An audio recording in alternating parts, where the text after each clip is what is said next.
V soboto nas čaka še eno težko gostovanje. Gremo v Lendavo, seveda gremo po zmago.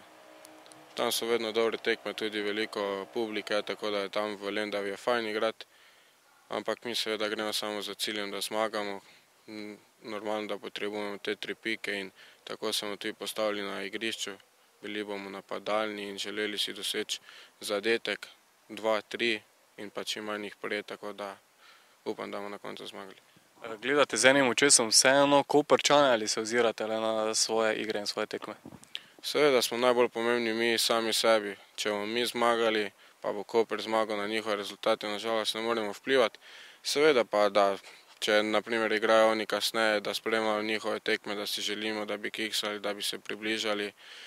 Verjamemo, da še ni vsega konec, čeprav je pač ta razlika zgleda ogromna, ampak ob kakem spodrsljaju Kopra, potem še imamo tudi mi medsebojno tekmo, bi se dalo približati in potem nogomet pač piše čudne zgodbe, upamo, da bo tako tudi letos.